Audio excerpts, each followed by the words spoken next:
परमेश्वर का अद्भुत वादा। अब्राहम हारान में रहता था। अब्राहम, परमेश्वर ने कहा, मैं चाहता हूं कि तू हारान को छोड़े और किसी और देश में जाए। परमेश्वर ने अब्राहम को ये नहीं बताया कि हारान कहां पर था। मुझ पर भरोसा कर, परमेश्वर ने कहा। ये कर, परमेश्वर ने कहा, और तेरी संतान एक बड़ी जाति बन जाएगी। कैसे? अब्राहम को आश्चर्य हुआ।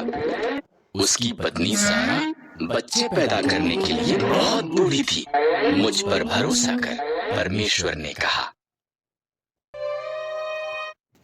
जहां मैं कहता हूं वहां जा, परमेश्वर ने कहा, और तेरी संतान जितने आकाश में तारे हैं उससे ज्यादा होगी। वो पूरे संसार के लिए आशीष होंगे। मुझ पर भरोसा कर।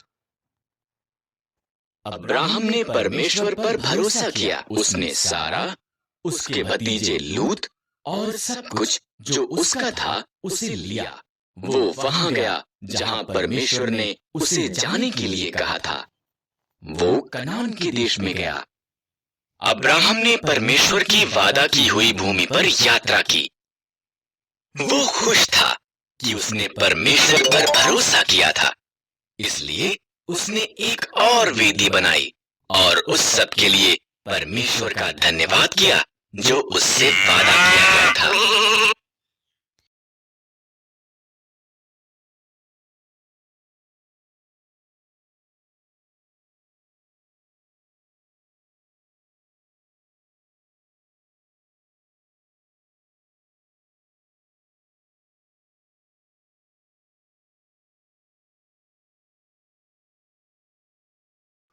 अब्राहम की बड़ी परीक्षा।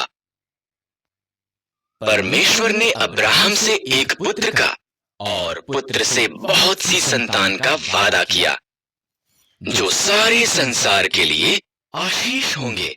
पर अब्राहम और उसकी पत्नी सारा बच्चे पैदा करने के लिए बहुत बूढ़े थे। 20 साल बीत गए। अभी भी अब्राहम ने परमेश्वर के वादे पर भरोसा किया। जब वो 100 साल का था और सारा 90 साल की थी, परमेश्वर ने उन्हें अपना वादा याद कराया। सारा एक बालक को जन्म देगी। जब उनका पुत्र पैदा हुआ, सारा इतनी प्रसन्न हुई कि वो प्रफुल्लित हुई। परमेश्वर ने मुझे प्रफुल्लित किया है, उसने कहा। इसलिए उन्होंने उसका नाम इसहाक रखा, जिसका अर्थ है वो हंसता है। जब इसहाक एक छोटा लड़का था, परमेश्वर ने अब्राहम उसके पुत्र को मोरिय्याह पर्वत पर ले जाकर उसकी बलि देने को कहा। परमेश्वर इस तरह अब्राहम की परीक्षा ले रहा था। इसहाक लकड़ी उठाकर चला और अब्राहम ने छुरी और मशाल ली। इकट्ठे वो पहाड़ पर चढ़ गए। बलिदान के लिए मेमना कहां पर है? इसहाक ने पूछा। परमेश्वर इसका प्रबंध करेगा, अब्राहम ने जवाब दिया। अब्राहम ने वेदी पर लकड़ियां रखी, इसहाक को बांधा और उसको लकड़ियों पर रख दिया। जैसे ही उसने इसहाक को मारने के लिए छुरी उठाई, एक स्वर्गदूत ने उसको नाम लेकर आवाज लगाई, अब्राहम। लड़के को मत मार, स्वर्गदूत ने कहा।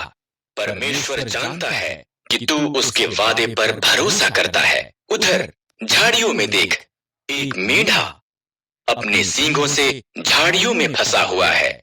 इसके बदले उसे बलिदान कर। इस तरह अब्राहम ने उसके पुत्र की बजाय मेढ़े को बलिदान किया। उसने उस स्थान को यहोवा यिरे, परमेश्वर प्रबंध करेगा रखा, क्योंकि परमेश्वर ने बलिदान का प्रबंध किया था। ठीक जैसा कि परमेश्वर ने कहा था, उसका वादा सच्चा हुआ। स्वप्न देखने वाला। याकूब के 12 पुत्र थे, पर वो अपने पुत्र यूसुफ को सबसे ज्यादा प्रेम करता था। उसने यूसुफ को एक विशेष चमकीले रंग का अंगरखा दिया। यूसुफ के भाई उससे ईर्ष्या करते थे, उन्होंने उससे नफरत की। यूसुफ ने विशेष स्वप्न भी देखे। मेरे स्वप्न में हम खेत में पूले बांध रहे थे, उसने कहा, और तुम्हारे पूलों ने मेरे पूले को दंडवत किया। यूसुफ के भाइयों ने उससे और भी ज्यादा नफरत की। यूसुफ ने एक और स्वप्न देखा। सूर्य, चंद्रमा और 11 तारे मुझे दंडवत कर रहे थे। उसके पिता और उसके भाई कुड़कुड़ाए, क्या तू ये कह रहा है कि तू हम पर राज करेगा? एक दिन यूसुफ के भाई खेतों में उनकी भेड़ों की निगरानी कर रहे थे। उन्होंने उसे उनकी तरफ आते हुए देखा। उन्होंने उसे मार देने और उसके स्वप्नों का अंत करने की योजना बनाई। हमारे भाई को मार देना गलत होगा, रूबेन ने कहा। आओ हम उसे खाली गड्ढे में डाल देते हैं। इसलिए उन्होंने यूसुफ का विशेष अंगरखा फाड़ दिया और उसे गड्ढे में फेंक दिया। इस्माइली व्यापारी मिस्र की तरफ उनके मार्ग से गुजरे। आओ हम यूसुफ को इस्माइलियों के गुलाम के रूप में बेच देते हैं, यहूदा ने सुझाव दिया। इसलिए भाइयों ने यूसुफ को चांदी के 20 सिक्कों के लिए बेच दिया। भाइयों ने यूसुफ के अंगरखे को बकरे के लहू में डुबोया और इसे याकूब को दिखाया। मेरा पुत्र मर गया है, वो रोया। इसी दौरान यूसुफ को मिस्र में ले जाया गया, लेकिन परमेश्वर यूसुफ के साथ था। मिस्र में इस्माइलियों ने यूसुफ को पोतीपर के पास बेच दिया, जो फिरौन का हाकिम था। परमेश्वर ने यूसुफ को आशीष दी और उसे सफल बनाया। पोतीपर ने यूसुफ को अपने पूरे घराने का अधिकारी बना दिया।